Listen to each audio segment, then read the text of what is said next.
Bonjour à tous! Il y a quelques semaines, de nouveaux mots ont fait leur entrée dans le dictionnaire. Et comme souvent, ces mots racontent quelque chose de notre époque. C'est une belle occasion de remonter le fil du temps et de redécouvrir des mots qui ont marqué leur époque en rejoignant les pages du dictionnaire des années 50 jusqu'à aujourd'hui. Voici comment notre test va se dérouler. Pour chaque décennie, vous aurez 2 questions. Une première question à choix multiple avec 3 propositions. Vous aurez 5 secondes pour trouver la bonne réponse parmi les 3. Ensuite, une devinette. Vous devrez deviner le mot qui a fait son entrée dans le dictionnaire pendant cette décennie. Si vous obtenez au moins 13 sur 16, alors votre niveau de français est tout simplement exceptionnel. Comme toujours, nous allons nous amuser avec les mots et surtout, nous allons passer un agréable moment tout en faisant travailler notre cerveau. Découvrons sans plus attendre notre première question. Direction les années 50. Question numéro 1. Que désigne le mot sinistrose? A. Une maladie liée aux catastrophes naturelles. B. Un trouble lié à l'orientation spatiale. Ou C. Une tendance à voir tout en noir.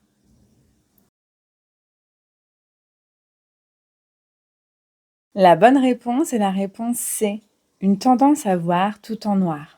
En effet, ce terme désigne un sentiment général de pessimisme ou d'état dépressif. En latin, il signifie littéralement la maladie du malheur. Voici un exemple.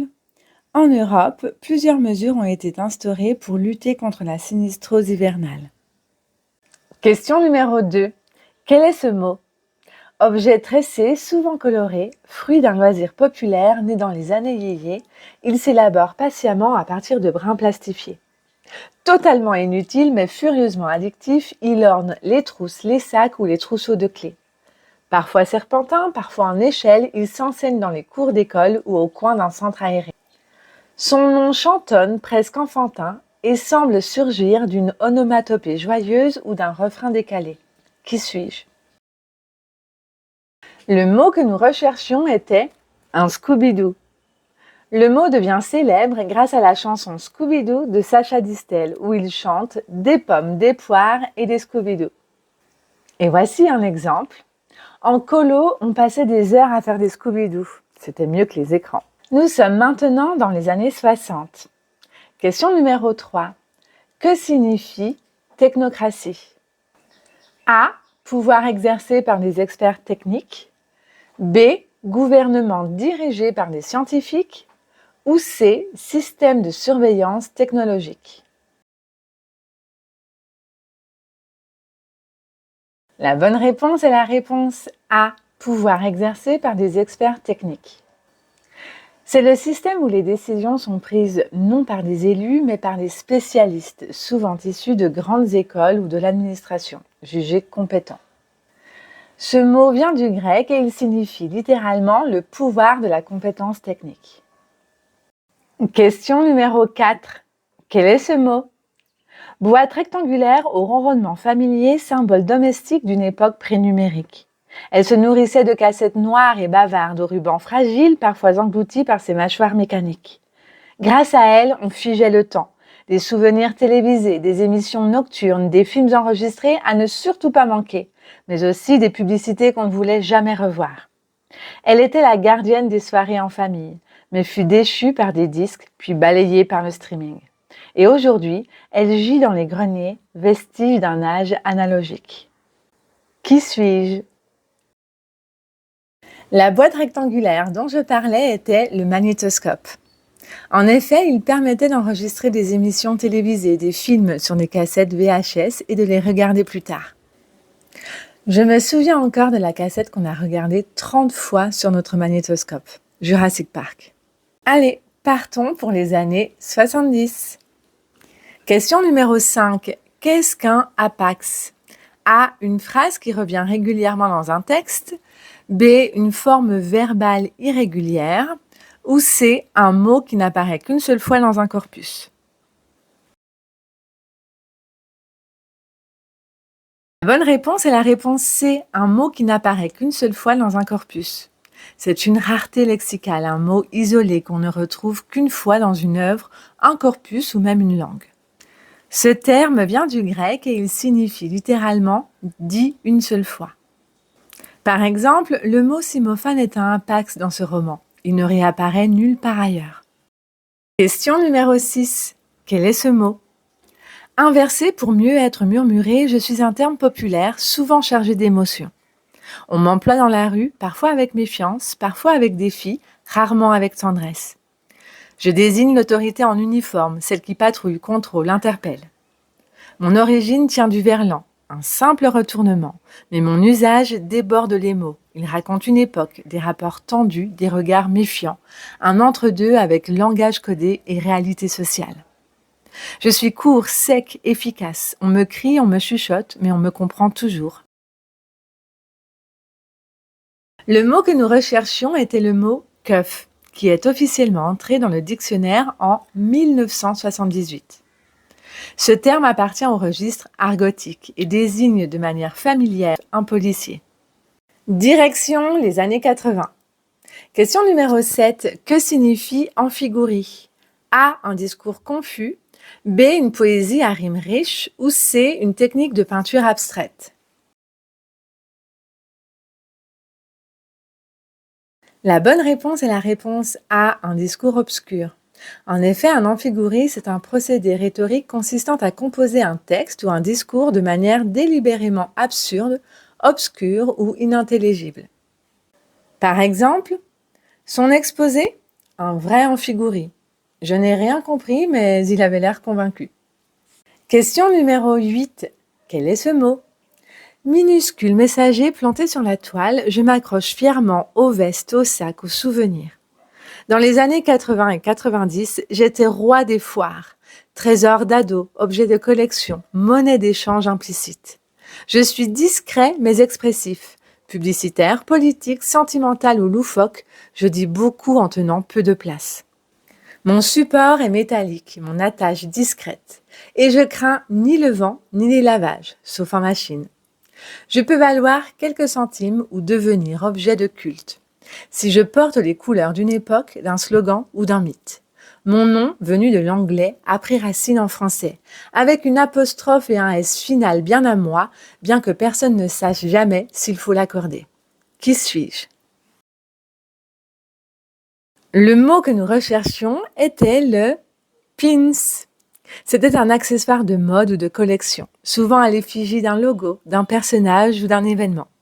Par exemple, et c'est une histoire vraie, j'avais une collection de 200 pins dans une boîte à chaussures. C'était la grande époque. Nous arrivons déjà aux années 90. Question numéro 9. Que signifie hypertextuel? A. Relatif à la communication rapide. B. Relatif au lien entre texte ou page sur Internet. Ou C. Qui dépasse la textualité classique.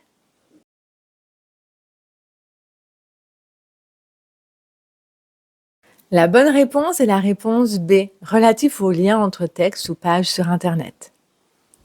Un document hypertextuel contient des liens cliquables qui renvoient à d'autres textes. C'est la base du web. Apparu avec la naissance d'Internet grand public, ce mot est directement lié au concept d'hypertexte inventé par Ted Nelson en 1965. Par exemple, Wikipédia est un univers hypertextuel. Tu cliques sur un mot et tu pars dans un autre monde. Question numéro 10. Quel est ce mot? Je suis un verbe aux allures juvéniles, né bien loin des bancs d'école, mais adopté à la volée par toute une génération. Mon origine est orientale. Je viens d'un mot qui, autrefois, signifiait le plaisir, au calme. Mais je me suis fait une place dans les cours de récré et les refrains des radios. Je dis l'amour, la passion, l'obsession légère, mais sans le drame, sans les grandes déclarations. On m'emploie pour un film, un plat, une personne ou une soirée. Je suis plus fort qu'aimé, mais moins solennel. Je fleure bon le langage relâché, celui qu'on glisse entre deux rires ou deux textos. Qui suis-je? Je suis le verbe kiffer. Kiffer est un dérivé du mot kiff, qui est une expression familière dans la langue française qui initialement désignait du hashish. Le sens a évolué et dans son acceptation actuelle, kiffer signifie simplement prendre beaucoup de plaisir, aimer, être fou de quelque chose ou de quelqu'un. Un kiff est alors une passion, un hobby, un plaisir particulier et personnel ou simplement un moment de bonheur. Par exemple, je kiffe cette série. Je pourrais la regarder 10 fois. Direction les années 2000. Question numéro 11. Que signifie le mot ultracrépidarianisme? A. Le fait de tout critiquer sans rien connaître. B. L'amour excessif des chaussures. Ou C. L'obsession des détails insignifiants.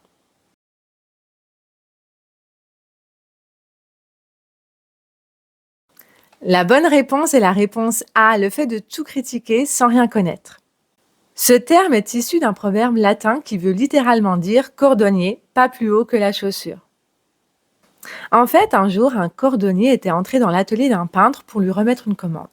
Il en profita pour admirer les œuvres du peintre et lui signala une erreur dans la représentation d'une sandale. Le peintre la corrigea. Mais quand le cordonnier commença à émettre d'autres critiques, le peintre lui répondit « Un cordonnier ne devrait pas donner son avis au-delà de la chaussure ». Par exemple, Twitter, c'est le temple de l'ultracrépidarianisme. Tout le monde a un avis sur tout. Question numéro 12. Quel est ce mot? Je suis un paradoxe ambulant, un mélange savamment dosé de privilèges et de rébellions feutrées. On me croise dans les quartiers en devenir, là où les murs sont encore un peu décrépits, mais le café bio coûte 6 €. Je prône l'authenticité, tout en cultivant l'élite. Je milite, je trie, je composte. Mais je pars en week-end dans une ferme, rénovée avec goût. Je dédaigne l'ostentation, tout en portant des vêtements à 200 € faits main en Écosse. Mon cœur est à gauche, mon compte à droite. Je vote vert, je rêve d'atelier d'artiste. Mais je redoute que le quartier se ghettoise. Mon nom est un mot valise, contraction savoureuse d'un statut social et d'un idéal flou. Qui suis-je?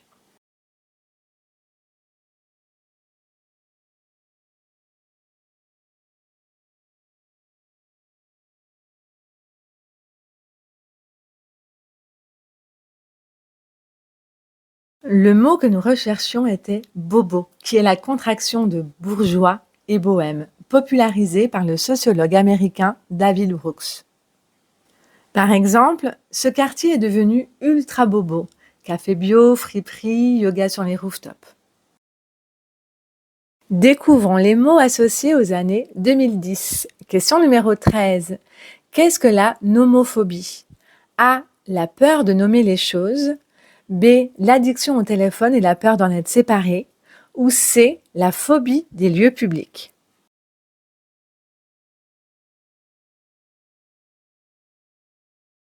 La bonne réponse est la réponse B. L'addiction au téléphone et la peur d'en être séparé. En fait, c'est l'angoisse panique quand on n'a plus son téléphone à portée de main. En fait, ce mot est la contraction de no mobile phone et phobia, et il est né en Angleterre dans les années 2010. Par exemple, dès qu'il n'a plus de réseau, il panique. C'est grave, sa nomophobie. Question numéro 14. Quel est ce mot?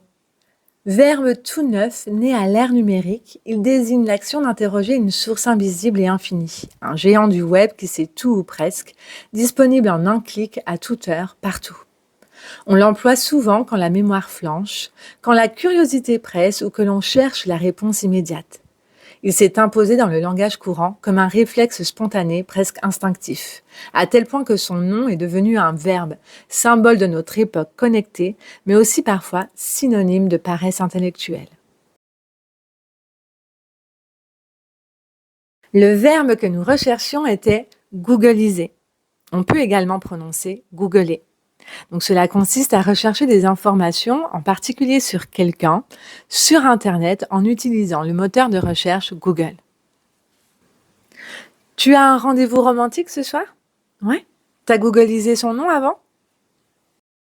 Notre voyage linguistique se termine dans les années 2020. Question numéro 15. Que signifie ensemencement dans un contexte climatique? A. Planter des arbres en ville. B. Semer des graines dans des zones désertiques. Ou C. Introduire artificiellement des éléments dans l'atmosphère pour provoquer la pluie.